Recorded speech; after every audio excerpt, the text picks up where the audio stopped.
I love the way you see me, she make me dream moment. Right now, we don't have. Hello and welcome. I am here with Bree. Thank you for coming on, Bree. You're welcome. Brianna is actually looking at going to schools, and she is debating a few. With that being said, we're going to start out with asking Brianna, is it true that you're selling your eggs to pay your way through college? Possibly. I'll buy some. I don't know if you heard about college campuses lately, but there's like a very liberal bias. The professors are instilling it in everybody, and it's pretty radical, and it gets rather violent. It's never really bothered me. I mean, it's usually shoved down your throat in high school, too, with students and sometimes teachers, but in high mostly school students. Yeah, there's a lot of kids that are very upfront about their opinions, and they will try to get you to think what they think, and if you don't think what they think, then you're wrong. Everything you say is wrong. So I think what I think, and they think what they think. Get used to it. There's always going to be some political climate. I read an article that there's a walkout in New York, and it's a protest against guns. It's tomorrow. It's actually on Pi Day. In calculus, we're bringing in pies, but we have to walk out. Will you still be making a pie, even though you know that everyone's going to leave? I'm not making a pie, but people are bringing in pies. We only missed 17 minutes. It's just protesting so teachers don't have to have guns in school? I think it's just, for me, it's respecting the kids that died in the Parkland shooting. But for other people, it's probably a political thing. They had to post something on Instagram that said, this is not a political statement. We are just doing this out of respect. I don't understand that, though, because they're doing it to protest guns, and teachers not having guns. I don't see the connect. How is that respecting the students just walking out of your class I think they for 17 minutes? Did not mean it for it to be a gun control thing. But that's what the kids said who organized it, that they don't want it to be about gun control. They just want it to be about the shootings. Like respecting people, like having a moment of silence for the people. Why not just have a moment of silence? Why do you have to walk out?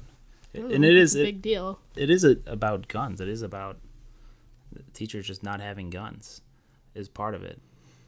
I feel like there's a possibility that it's more so something political than it is out of respect. Yeah, like it seems political, and it's the reality of things. I just don't like the wool being pulled over students' eyes because they have these young, malleable minds, and they're easily manipulated. They're being told it's for one thing, but the actual outcome and purpose of it is another. And there's lots of ways that the education system can be corrupt. For example, like grade inflation. Just A's are given out constantly. Like a C used to be a grade, like an average grade, and B used to be the grade for those who would, study a little bit or a lot. And A's were the grades for the kids who were like stand out. Very smart. Now it's just you can't really separate the pack because everybody's getting A's and B's. A B is a bad grade. An 80 is a grade that is like, oh, it's not that good, but it really is. Well, I don't know. I surround myself with people that study very hard and try hard to get where they are in school. And my friend group, and including me, we all get good grades, but we work hard to get where we're at. So you're the nerd group. We wouldn't consider ourselves nerds, but we do very well in school. And there's two kinds of people in this world. I don't know if you know this. There's nerds and there's bullies. And if you're not a bully, you're a nerd. So unfortunately for you, that sucks. Just kidding. But a lot of the reason why they do it actually is just because they get more subsidies, government subsidies, when students have better grades. Mm-hmm. So that's why you'll see a kid, he fails like everything and never comes to class, and suddenly now he's graduating. Yeah. And that to me seems like shady practice. And they obviously want to be that school that goes, well, we had this many kids graduate last year and all that because it makes them look better as a school. I mean, there's colleges even that say, we had this many kids get a job right after college. Well, how many of those jobs are related to their major? That's not what education's supposed to be about. It's supposed to be challenging. It's supposed to be thought-provoking. It's supposed to be rigorous. But now it's essentially every test you take in college for the most part, not every, but for the most part, every test you take is, do you remember the formula? It doesn't matter if you don't know why that's the formula, the reason behind it. Do you just remember what it looked like? And then if you do, put those numbers into it. It's not really seeing what they know. It's just seeing how well they can memorize a PowerPoint slide. I feel like in high school, they tell you all these things about college, like you're going to be working so hard and you're going to be doing this and that and hours of homework and that. And I know that it is hard work, but I actually had a teacher the other day tell me college is not what like AP classes make it seem to be. There's a lot of classes that you're just going to want to sleep through, and you'll probably pass if you do because it's just so ridiculous. It's a fact. I don't know why they do that. It seems almost to me it could be for some sort of prestige status. Like, I did this very hard thing and it's scary and I made it through. Your turn. I think teachers now have a problem with, they teach you how to do things, but they don't teach you how to apply it into your own life. And that's what makes it hard for students now, because they can't relate the topics that they're learning about into their own lives. And they're constantly asking, well, why aren't we learning things that I'm going to need? Like how to do my taxes or how to change a tire and this and that. There is some of that in what we've learned, but we're never taught how to put that into our lives. The applied version of it. Yeah, that's true. That's a good point, because you really need to know why you're doing it.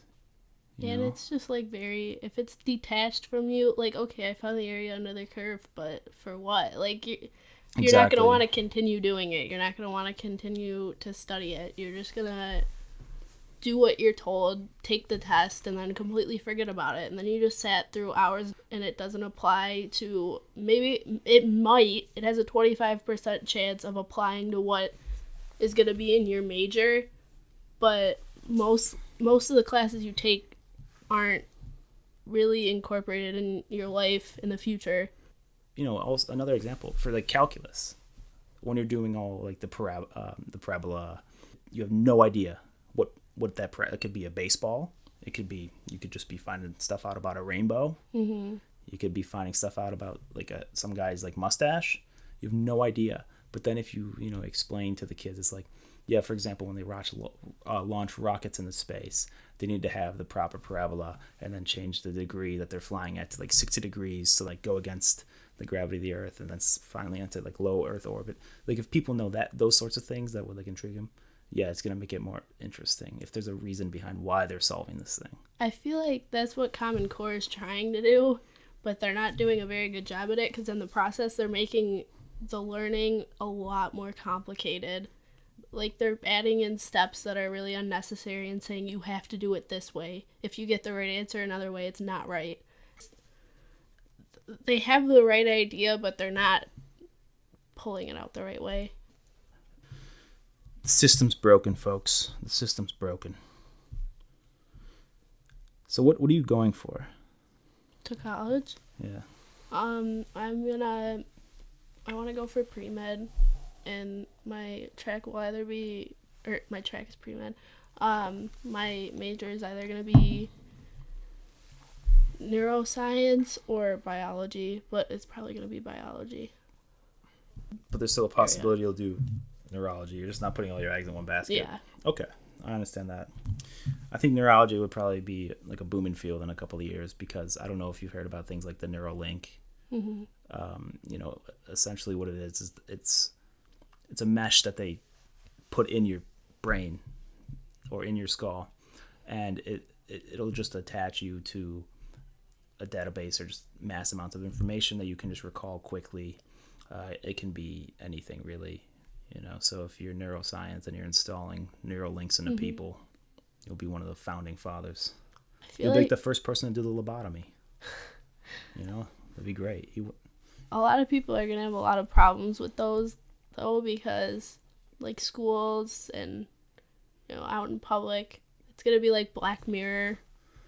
They have all this technology inside their bodies, and they're kind of competing with machinery, because we want to be more techy and advanced in our bodies, because we don't want to be beaten by the technology that runs itself, but we're kind of causing problems in our bodies at the same time. That's a very like realistic thing that could be happening because, with the development of AI, and just how quickly it can learn things, what you can learn in like 10 years, it could learn in like a few months. It has the ability to just adjust its algorithms and adjust them to be the most efficient that they possibly can, and humans just could not do that. It's a big fear because if these forms of intelligence can just teach themselves, they're gonna take us over. Not to sound too conspiracy theorish. Businesses don't have to pay them, so obviously that's gonna be the first choice. Yeah. As opposed to a human that you have to pay and worry about if they don't show up to work or if they get sick. And some companies are embracing that and they're creating more technology and machinery that makes everything more efficient, but some kind of look at that and see an issue in the future, and they're developing things like the Neurolink, and it kind of allows us to compete with this new technology. That's exactly what it's for. But it can be an issue as well. Elon Musk, he actually, his biggest fear is actually artificial intelligence, and he keeps warning everybody. He's saying, "Oh, it's so dangerous, so scary." And like a lot of people are like, "You're fucking crazy." He also says we live in a video game, but or a simulation. But he's probably right. He's been right about everything else. So yeah, the Neuralink would just, because humans in their own just natural state could not compete with something that can learn. I don't know how many tens of times faster though. And they're just stronger.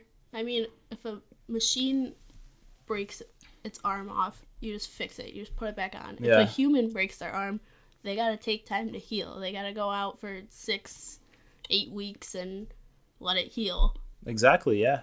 And just humans are actually just very inefficient because we gotta sleep, we gotta eat, we gotta be clean, we gotta have like emotions. So all those things are holding us back. Robots, they don't gotta sleep, they don't gotta clean themselves, they don't have emotions. So those are very big things that waste time. They don't have to worry about none of that. So that's 24 hours a day, every day. They can just be busting their ass. So there's just no way that we could catch up with them. They learn faster, and it'd just be exponential how fast and how much more advanced they get than us. And it could be a good thing if done properly, but it's just hard to teach some form. It's just hard to have some form of intelligence that is going to be smarter than you and better than you, and have you control it and have you manage it so it doesn't try to do anything disastrous to us. So with things like the Neuralink, how would education, how would the systems handle that? For example, if some kid comes into a test, he's going to take like his LSAT, never studied nothing at all, doesn't know anything about law. Everyone else was like panicking and freaking out. He just comes in and he gets a perfect score on his LSAT because he's got a Neuralink. So every time it's asking a question, he's just Googling in his brain. How would teachers handle that? And even how would they even know if someone has it? It's not like it's not like you have an antenna popping out of your head. It's inside of you.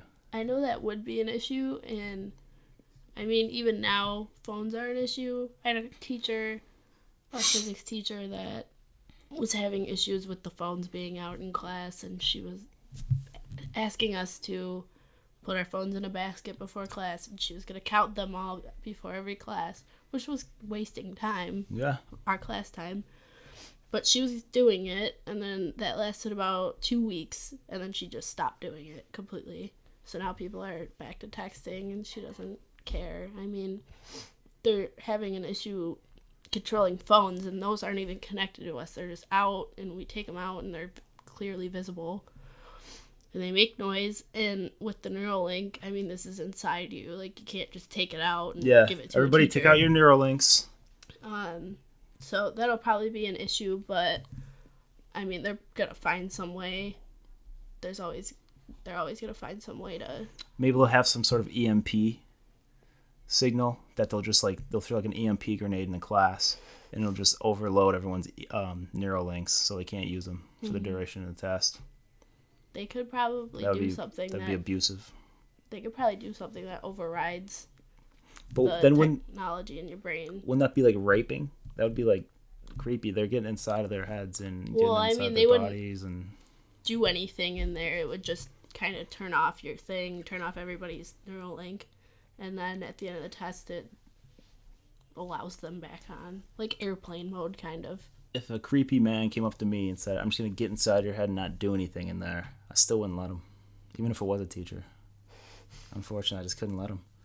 But I don't think there's anything you can do. I think at that point, there's no point in even having tests. There's no point in schools. Because that person knows everything outside of the test. They don't need it. There's no point in degrees, because you could go, today I'm going to be an accountant, and you can go and you could slay and be super good at being an accountant because you know everything. You just search it all. You just download a textbook into your Neuralink, and then boom, you're good. And then you're like, tomorrow I'll wake up, I want to be what do I want to be? I'm going to be a doctor. Let's see, what do I do? Okay, so this guy needs open heart surgery. Let me just watch the video in my head. Okay, and then basically you're doing it. The doctor might be a far exaggeration, but you could definitely be an accountant. So it's amazing. Technology. Who do you think is the most influential person of the 21st century? In technology? Period. Someone who's doing the most for the human race. It can't be like, Bruce Jenner because he's so heroic. It's got to be someone who does something that's going to be it's going to have a large impact for many years. Well, you did mention Elon Musk earlier. We actually talked about him in government because really? He was what did they say? Making solar panels. Solar City, baby. Yeah, they're panels. They're solar panels, but they're made to look like roof shingles. You put them on your roof and it charges your house, obviously, using solar power. Yeah. And it's not as much of an eyesore as solar panels are thought to be. So I thought that was really cool. It's amazing. And that's probably, to be honest with you, that's probably the least amazing thing that he's come up with. I mean, because solar panels have been around for a while, but then you also have like sport electric cars that people want. You invented PayPal. I don't know if you knew that. Like he's the guy who made PayPal, and then he sold it, bought a McLaren, and then it was like $1 million because it was like top of the line, and then he crashed it like not too long. He didn't have insurance, so that was fun. But and then you have things like SpaceX. It's amazing. Yeah. It's absolutely amazing. I mean, sending humans to Mars and I mean, they're competing with NASA. NASA has been around since the New Deal? They've been around, yeah. Yeah. Some time. So SpaceX comes pretty much out of nowhere. I mean, I never heard about SpaceX. Right. And now they're seen as up to par with NASA. Like significant as landing, rockets and cutting the cost down by like literally hundreds of millions of dollars. NASA and like Boeing and all these companies had such a monopoly on space. Like if you need a satellite launch, there's only like those people you can go to. Now that private enterprise is involved, now it's much cheaper. And I mean, you got to think about it like this as well. With how much they accomplished in such a short amount of time, and how long has NASA been around? I mean, they've been around no more than like, they really started getting like serious. I would say when they really started taking like SpaceX seriously, it was probably about 2012. It's 2018, and they're the most renowned today company. I mean, it's also Blue Origin with Jeff Bezos trying to do trips to space and sell that, but Elon Musk is trying to relocate humans, which isn't weird because when Christopher Columbus was crossing the ocean, they're like, you're crazy, you're gonna fall off the edge of the earth, you're insane, it's not possible, but then he did it. He's gonna be the less violent Christopher Columbus of the 21st century. He's like, oh yeah, he was just like Christopher Columbus, and he didn't kill anybody except for that one time. That's about Starman, how he launched his Tesla. He launched his Tesla into space, his car into space, probably a month or two ago. And there's like a mannequin in a spacesuit in his car. It's his enemy in the spacesuit. Why do you do that? It's not really on me, but he did launch the car. Just kidding. But Brianna, thanks for coming on to the That Is Nice. You're welcome. Was it nice? Yeah. Great. That's all for tonight, and thank you very much. This did pretty game, me and my friend. When I need a room, give me up in my bed, with my door and my double. Dance and turn it up. Gotta be sure, trying to turn it for the fuck.